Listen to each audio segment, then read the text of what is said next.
Dùng cao sập thế này.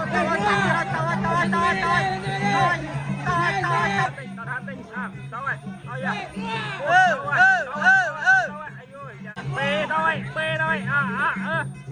Mày cua. Hỏi mỏi. Tao ơi.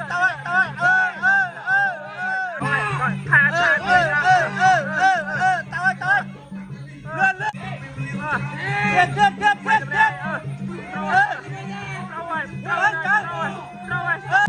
Baik sang ha moi ba terpa semua nang Malaysia ba.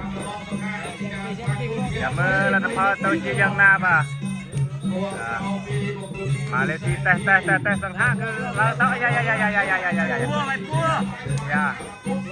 Teh sang ha tau lai. At teh tok du sang ha ba banyak banget teh. Ya. Ôi, con to lại cho nó bay. Mày cua. Đâu á? Cua, anh bay cua. Liệt. Ôi hát đấy. Cua.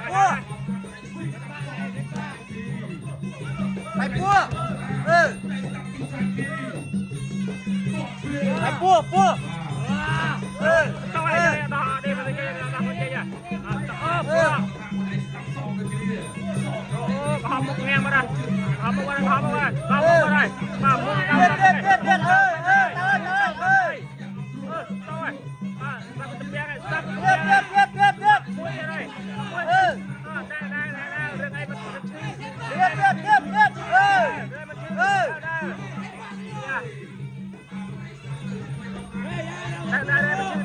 Tôi cũng cao sắp.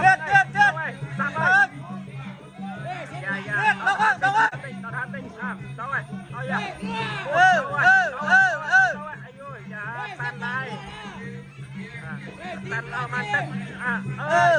Chạy con điên.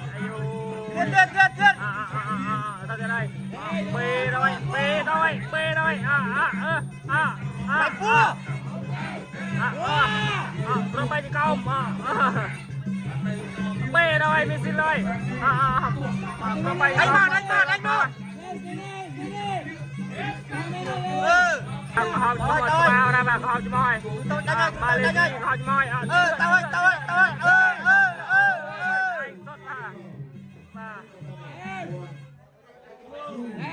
Vậy á. Lên.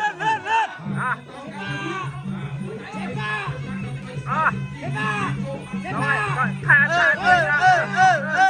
Tao ơi. Lên. Bây giờ hạ quay bên này. Lên. Quay bên này.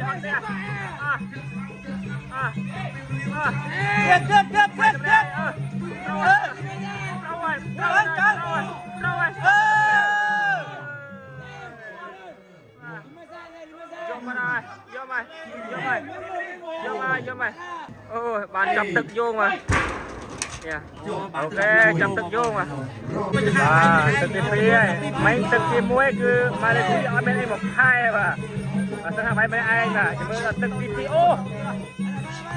Ây da, đồ con. Xe nè, ba. Đây là tôi. Đánh.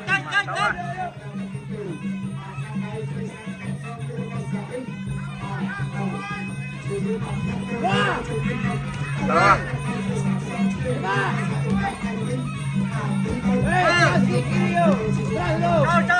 Cho mày cua. Rồi chân. Stop. Anh mày cua nào. Câu tiếp, đánh lên.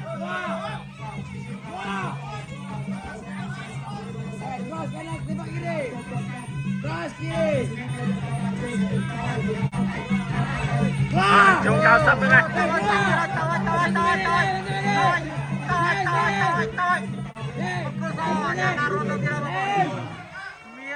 Phải chọc cạp của bà đây.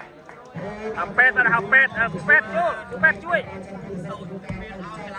ขอบคุณ Kailan ko ang kukurong pig sa mga kapatid tutupan sa Jimmy.